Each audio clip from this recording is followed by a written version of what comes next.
नमस्कार, इन खबर में आपका स्वागत है। मैं विद्याशंकर तिवारी हूं। जिस समय हैदराबाद महिला डॉक्टर रेप और हत्याकांड के आरोपियों का एनकाउंटर हो रहा था या एनकाउंटर होने की खबर आ रही थी, लगभग ठीक उसी समय पे सफदरजंग हॉस्पिटल नई दिल्ली में एक रेप पीड़िता जो है कुछ यूं बयां कर रही थी कि डॉक्टर साहब मुझे बचा लो, मैं जीना चाहती हूँ। ये जो पीड़िता है उन्नाव कांड 2 जिसे कहा जा रहा है उस कांड की पीड़िता है और बताया ये जा रहा है कि जिन लोगों ने इसके साथ रेप किया और फिर उसको जलाया, 90% वो जल चुकी है, ज़िंदगी और मौत से वो संघर्ष कर रही है, वो सत्ताधारी दल से जुड़े हुए हैं क्योंकि उस गांव के जो कुंदरपुर गांव है उसके प्रधान बताए जाते हैं।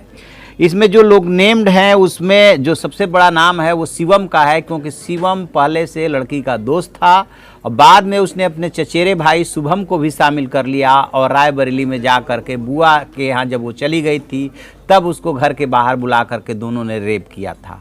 इसको लेकर के एफआईआर दर्ज हुई थी लालगंज रायबरेली में भी और बिहार उन्नाव में भी।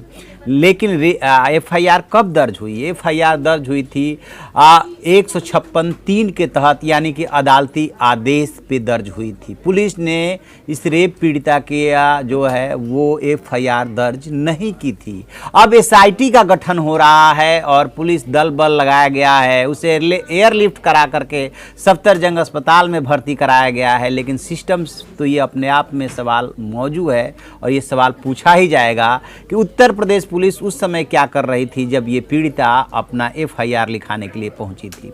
आप तुलना कीजिए हैदराबाद की इस घटना से, जिस समय ये महिला डॉक्टर के साथ हैवानियत हो रही थी उस समय उसकी छोटी बहन संबंधित थानों का चक्कर लगा रही थी और वही हैदराबाद पुलिस जो साइबराबाद कहा जा रहा है जहाँ की ये घटना है उससे कह रही थी कि हमारे थाने का मामला नहीं है, दूसरे थाने में जाओ। उसको पहुँचने में 3:30 बज गए थे और उसके पिता को 5:30 बज गए थे।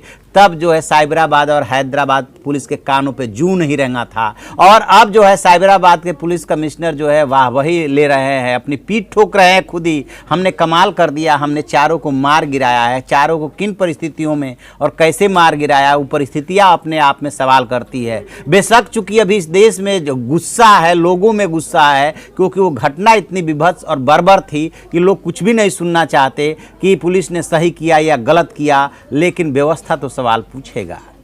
जो 2015 में सुप्रीम कोर्ट ने गाइडलाइंस जारी किया था महाराष्ट्र सरकार वाले मामले में, वो तो गाइडलाइंस अपने आप में इस जो भी एनकाउंटर हुए है वो सवाल पूछेगा। सवाल ये है कि क्या वो 4 जो आरोपी हैं उन चारों आरोपियों ने पुलिस से हथियार छीन करके और पुलिस पे हमला कर दिया था? क्या ये बात आपके गले के नीचे उतर रही है? हो सकता है कि आपको मेरी ये बात बुरी लगे कि ऐसे अवसर पे ये सवाल आप कैसे उठा सकते हैं, लेकिन आज नहीं तो कल ये सवाल उठेंगे। इसकी ज़रूरत नहीं है, ज़रूरत किसी और चीज़ के है। सिस्टम को सुधारिए, टाइम बाउंड जो है आप न्याय कीजिए, न्याय में देरी मत कीजिए। जो निर्भया कांड में हुआ है, जो 7 साल से मामला पड़ा हुआ, आज राष्ट्रपति का बयान क्यों आया कि जो है रेपिस्ट को मर्सी पिटीशन का अधिकार नहीं होना चाहिए? ये बात तो जब पिछले 3 साल से लंबित है सुप्रीम कोर्ट के फैसले के बाद निर्भया कांड का जो मर्सी पिटीशन है या 3 साल बाद तक जो फांसी की सज़ा नहीं दी गई, उसका जवाब कौन देगा? ये सिस्टम। और सिस्टम क्या कर रहा है कि पब्लिक के आक्रोश को भुना रहा है। वो जैसा जिस समय पब्लिक चाह रही है उसी हिसाब से बयान दिए जा रहे हैं। राजनीति हो रही है, इसमें राजनीति की ज़रूरत नहीं है, इसमें सिस्टम को सुधारने की ज़रूरत है। आप फिक्स कर दीजिए कि निचली अदालत या फास्ट ट्रैक में रेप के मामले की सुनवाई होगी, 3 महीने में हर हाल में फैसला होगा। उसके बाद 1 महीने में हाई कोर्ट में फैसला होगा, 2 महीने में सुप्रीम कोर्ट में फैसला होगा। रेपिस्ट को जो है मर्सी पिटीशन का अधिकार नहीं दिया जाएगा। ये सारा सिस्टम बना दीजिए ना आप टाइम बाउंड। लेकिन आप ये बनाना क्यों नहीं चाहते? नहीं चाहते ना बनाना, आज तक क्यों नहीं बना? हर 14 मिनट में एक रेप कैसे होता है इस देश में? क्या कानून ने रोक लिया? निर्भया कांड के कानून ने रोक लिया? नहीं। दरअसल पूरी समस्या ये है, इमोशनल और भावनाओं में आने की जरूरत नहीं है। उस महिला डॉक्टर के साथ जो हुआ उसकी जितनी निंदा की जाए कम है, लेकिन उसके बाद जो ये हो रहा है, पुलिस के ऊपर इस तरह से पुलिस को अधिकार नहीं दिया जा सकता। फिर तो वो रास्ता चलते किसी को ठोक देंगे कि आप जो है कुछ अपराध कर रहे थे।